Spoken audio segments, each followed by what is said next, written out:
Welcome to special analysis. నేను రమా మండవ. ఈ రోజు అనాలిసిస్లో భాగంగా మనం తీసుకోబోతున్న టాపిక్ ఏంటంటే బాలినేనికి పవన్ బంపర్ ఆఫర్ అంటూ కూడా మనం ఒక టైటిల్ కాయిన్ చేయడం జరిగింది. బాలినేని శ్రీనివాస్కు ఇటీవల ఆయన జనసేనలో కూడా జాయిన్ కావడం జరిగింది. అలాంటి బాలినేని విషయంలో పవన్ కళ్యాణ్ చాలా సోబర్గా ఉన్నారనేది ఒక సీరియస్గా నడుస్తున్న చర్చ. అంతేకాదు ఈరోజు బాలినేని అదే స్థాయిలో జనసేన లీడర్గా కూడా ఆయన ఎక్స్పోజ్ అవుతూ ఉన్నారు. ఎందుకంటే జనసేనలో నాదెండ్ల మనోహర్ లాంటి వాళ్ళు అత్యంత కీలకంగా ఉన్నారు మొన్నటి ఎన్నికల వరకు. ఆయన ఇప్పుడు మంత్రిగా ఉన్నారు. తన పరిధి దాటి కొన్ని మాట్లాడడానికి వీలుండదు, పొలిటికల్ ఇష్యూస్ కానీ.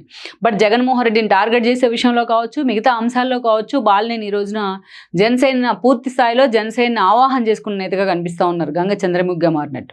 సో ఈరోజు మనం చూసినట్లయితే ఇక అదే స్థాయిలో జగన్మోహన్ రెడ్డి మీద కూడా ధ్వజమెత్తుతున్నారు. ఇక ఆయనకు పదవుల విషయానికి వచ్చినట్లయితే అనేక రకాల చర్చ మొన్నటి నుంచి జరుగుతూ వస్తూ ఉంది. అయితే ఇలాంటి సమయంలో పవన్ కళ్యాణ్ బాలినేనికి నిజంగానే ఒక బంపర్ ఆఫర్ ఇవ్వబోతున్నారన్న చర్చ జరుగుతోంది. అంతేకాదు ఇప్పటికే బాలినేనితో పవన్ కళ్యాణ్ ఈ దిశగా చర్చించారని కూడా కొంతమంది చెప్తా ఉన్నారు. అయితే బాలినేనికి ఎలాంటి పదవి ఆఫర్ ఇవ్వబోతూ ఉన్నారు? నిజంగా బాలినేని కూటమి ప్రభుత్వంలో ఆయన భాగస్వామ్యం అయ్యే అవకాశం ఉందా? ఆయనకి చంద్రబాబు నాయుడు సర్కార్ నుంచి ఒక మంత్రి పదవి ఆఫర్ ఇవ్వబోతున్నారనే వార్తల్లో వాస్తవం ఎంత అనేది కూడా ఇక్కడ ఉంది. కొంత ప్రచారం అయితే జరుగుతూ ఉంది ఈ అంశాలకు సంబంధించి. అయితే దీనికి ప్రియాంబుల్లో కూడా కొన్ని విషయాలను మనం చెప్పుకోవాలి. మనం చూసినట్లయితే బాలినేని శ్రీనివాసరెడ్డి ఒక సుదీర్ఘ రాజకీయ చరిత్ర ఉంది ఆయనకి ప్రకాశం జిల్లా రాజకీయాల్లో. ఒక దశలో వైఎస్ ముఖ్యమంత్రిగా ఉన్న సమయంలో ఒంగోలు జిల్లా రాజకీయాల్లో చక్రం తిప్పారు కూడా బాలినేని. అలా తనకంటూ ఒక ఇండివిజువల్ ఇమేజ్, ఒక సోలో ఇమేజ్ అయితే ఆయన క్రియేట్ చేసుకున్నారు. బట్ అప్పట్లో మైన్స్ మినిస్టర్గా ఉండి కొన్ని ఆరోపణలు వచ్చినప్పటికీ ఆ స్థాయిలో ఆయన కేసులను ఎదుర్కొన్న సందర్భాన్ని అయితే మనం చూడలేదు. ఇక పర్టికులర్లీ బాలినేనికి ఒక మళ్ళా రీఎంట్రీ అంటే కాంగ్రెస్ వైఎస్ చనిపోయిన తర్వాత కొన్ని రోజులు ఆయన కామ్గా ఉన్న ఆ తర్వాత రోజుల్లో జగన్మోహన్ రెడ్డి వెంట నడవడం జరిగింది ఆయన పార్టీ పెట్టిన తర్వాత. బై ఎలక్షన్స్లో ఆ రోజు ఆయన ఓడిపోవడం జరిగింది 2012 బై ఎలక్షన్స్లో. ఇక 2014 ఎన్నికల్లో కూడా ఆ రోజు బాలినేని ఓడిపోయినారు. దెన్ బాలినేని ఓడిపోయిన పార్టీతోనే ఒక అసోసియేషన్ కొనసాగిస్తూ వచ్చారు.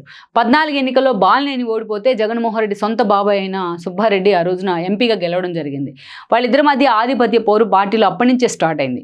యాక్చువల్గా బాలినేనితో పోలిస్తే సుబ్బారెడ్డి రాజకీయాల్లో జూనియరే. అంతేకాదు సుబ్బారెడ్డి పొలిటికల్ ఎక్స్పీరియన్స్ కూడా తక్కువే వైవి సుబ్బారెడ్డికి బాలినేనితో పోలిస్తే. అటు బాలినేనికి వైఎస్తో కూడా సత్సంబంధాలు ఉన్నాయి, ఆయన ఫ్యామిలీతో రిలేషన్ కూడా ఉంది.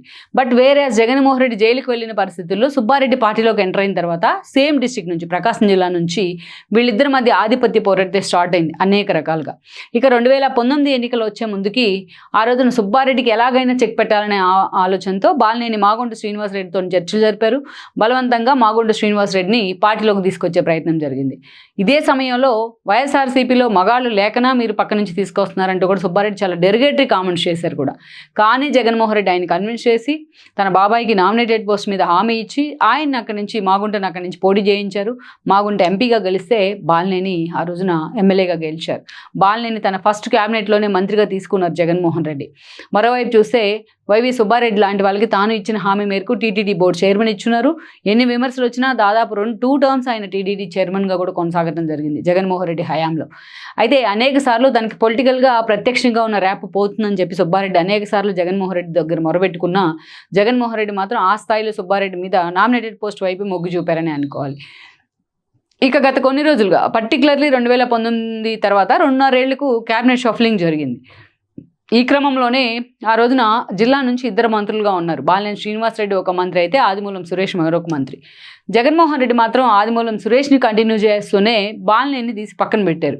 ఆయన మీద, ఆయన వియ్యంగుడి మీద వచ్చిన భూ ఆక్రమణ ఆరోపణల విషయంలో జగన్మోహన్ రెడ్డి ఆయన పక్కన పెట్టారనే చర్చ జరిగిన, బట్ అండర్ కరెంట్గా సుబ్బారెడ్డి తనను టార్గెట్ చేయడం కారణంగానే జగన్మోహన్ రెడ్డి బాలినేని పక్కన పెట్టారనే చర్చ జరిగింది. తనకన్నా జూనియర్ అయిన ఆదిమూలంని కంటిన్యూ చేస్తూ తనను పక్కన పెట్టడాన్ని బాలినేని సీరియస్గా తీసుకున్నారు. జగన్మోహన్ రెడ్డికి తిరుగుబాటు చేసే ప్రయత్నం చేశారు. అనేక రకాలుగా ప్రభుత్వ వైఫల్యాలను ఎప్పటికప్పుడు కూడా మీడియా ముందు చెప్తూ పార్టీలో ఒక సెన్సేషన్ క్రియేట్ చేశారు. పవన్ కళ్యాణ్కి అంతే స్థాయిలో ఆయనకున్న ఒక స్నేహం కానీ, అసోసియేషన్ కానీ, ఆయన అప్పటి నుంచే జనసేనలోకి వెళ్తారన్న ప్రచారం కూడా ఉంది. చేనేత వస్త్రాల దినోత్సవం సందర్భంగా పవన్ కళ్యాణ్ ట్వీట్ చేస్తే, ఛాలెంజ్ చేస్తే దాన్ని అందరికన్నా ముందు స్వీకరించింది బాలినేని. అప్పటి నుంచి ఆయన జనసేనలోకి వెళ్తారనే ప్రచారం కూడా ఉంది. ఇక అదే సమయంలో సుబ్బారెడ్డితో ఆధిపత్య పోరుంది. మొన్న ఎన్నికల సమయం వరకు సుబ్బారెడ్డి ఎప్పుడైతే మళ్ళీ ఎంపీగా బరిలో దిగుతాననే చర్చ వచ్చిందో అప్పుడు కూడా బాలినేని దాన్ని తీవ్రంగా వ్యతిరేకించారు. మాగుంటకి టికెట్ ఇవ్వాల్సిందే, ఆయన టీడీపీలోకి వెళ్తానంటే ఆపాల్సిందే అని చివరి మినిట్ వరకు పట్టుబట్టినా బట్ జగన్మోహన్ రెడ్డి మాత్రం మాగుంటను లైట్ తీసుకున్నారు. ఈ క్రమంలోనే మాగుంట టీడీపీకి వెళ్ళడం జరిగింది. ఈరోజు ఆయన ఎంపీగా కూడా ఉన్నారు. మరోవైపు చూస్తే ఎక్కడో సంబంధం లేని జిల్లాతో సంబంధం లేని చెవిరెడ్డిని తీసుకొచ్చి ఒంగోలు ఎంపీగా నిలబెట్టే ప్రయత్నం బాలినేని దాన్ని కూడా చేశారు. సో అయినా సరే చెవిరెడ్డి ఓడిపోవడం జరిగింది ఈరోజు. ఇక సుబ్బారెడ్డికి రాజ్యసభ వైపు జగన్మోహన్ రెడ్డి మొగ్గు చూపున్నారు. ఇక మొత్తం మీద మనం చూసినట్లయితే ఈ రోజున ఒంగోలులో అనేక రకాల బాలినేని ఎప్పుడైతే సప్రెస్ చేయడానికి జగన్మోహన్ రెడ్డి స్టార్ట్ చేశారో అప్పటి నుంచి కూడా వైసీపీ వికలం అవుతూ వచ్చింది. బాలినేని నమ్ముకొని పార్టీలోకి వచ్చిన కరణం బలరాం కావచ్చు, ఆయన కొడుకు వెంకటేష్ కూడా ఈరోజు వాళ్ళ పరిస్థితి అగమ్యగోచరంగా ఉంది. వాళ్ళతో పాటు వచ్చిన పోతుల సునీత పరిస్థితి కూడా అంతే సేమ్ టు సేమ్ మక్కి అన్నట్లుంది అనుకోవాలి. ఇలాంటి సిచ్యువేషన్లో బాలినేని ఓడిపోయిన తర్వాత తన అసమ్మతి స్వరాన్ని ఎక్కువ చేశారు. అనేక రకాలుగా జగన్మోహన్ రెడ్డిని టార్గెట్ చేస్తూ వస్తే ఈరోజు ఆయన పార్టీ నుంచి బయటికి వెళ్ళటమే కాదు, ఏకంగా పవన్ కళ్యాణ్ సమక్షంలో జనసేనలో చేరడం జరిగింది. అయితే ఇక్కడ ఒక ట్విస్ట్ ఏంటంటే బాలినేని కాంగ్రెస్లో ఉన్నప్పుడు, వైఎస్ఆర్సీపీలో ఉన్నప్పుడు తమను బాగా ఇబ్బంది పెట్టారు అనేది స్థానికంగా టీడీపీ అండ్ జనసేన నేతల వాదన. అయినా సరే బాలినేని పార్టీలోకి తీసుకోవడానికి వాళ్ళు చాలా తీవ్రంగా వ్యతిరేకించారు. సో ఆ వ్యతిరేకత అయితే కొంత కొనసాగుతూ అయితే వస్తూ ఉంది. కానీ బాలినేని ఎప్పుడైతే జనసేనలో చేరారో అప్పటి నుంచి తన వాయిస్ని ఆయన ఎక్కువ చేయడం జరిగింది. అంతే స్థాయిలో ఆయన గట్టిగా వాయిస్ అయితే వినిపిస్తూ ఉన్నారు. మొన్న అదానితో ఏదైతే విద్యుత్ ఒప్పందాల విషయంలో అదానితో చేసుకున్న స్కామ్ బయటపడ్డం, ఆ విషయం మీద కూడా బాలినేని జగన్మోహన్ రెడ్డిని టార్గెట్ చేస్తూ వచ్చారు. తనకి ఏ అవకాశం వచ్చినా జగన్మోహన్ రెడ్డి బండారాన్ని బయట పెడుతూ వార్తల్లోకి ఎక్కుతూ ఉన్నారు. ఇక పూర్తి స్థాయిలో ఆయన జనసేన నేతగా కూడా వ్యవహరిస్తూ ఉన్నారు. ఆ స్థాయిలో జనసేనలో నేతలు లేకపోవడం కూడా బాలినేనికి ఒక ప్లస్ పాయింట్ అని అనుకోవాలి, ఎస్పెషల్లీ ప్రకాశం జిల్లా లాంటి ఇష్యూస్లో. అలాంటి సిచ్యువేషన్లో ఈరోజు బాలినేనికి పవన్ కళ్యాణ్ ఆయన మీద అంతే స్థాయిలో సూపర్గా ఉన్నారు. ఆయనకి ఎమ్మెల్సీ ఆఫర్ చేయబోతున్నారని ఒక చర్చ, ఎమ్మెల్సీ ఇచ్చి ఆయన ఎలాగైనా సరే క్యాబినెట్లోకి తీసుకోవాలన్న చర్చ కూడా జరుగుతుంది. ఎందుకంటే జనసేన నుంచి తక్కువ సంఖ్యలో ఉన్నారు ఇద్దరే క్యాబినెట్ నుంచి. అలాంటి సిచ్యువేషన్లో బాలినేని కూడా క్యాబినెట్లోకి తీసుకోవాలనే ఒక చర్చ ఉంది. చంద్రబాబు నాయుడు దగ్గర కూడా ఇదే ప్రపోజల్ పవన్ కళ్యాణ్ పెట్టారని కూడా చెప్తా ఉన్నారు. ఒక సీనియర్ నేత కాబట్టి పార్టీకి కూడా ఆ స్థాయిలో బూస్ట్ ఉంటుందని కూడా పవన్ కళ్యాణ్ లెక్కలు కడుతున్నారని కూడా చెప్తున్నారు.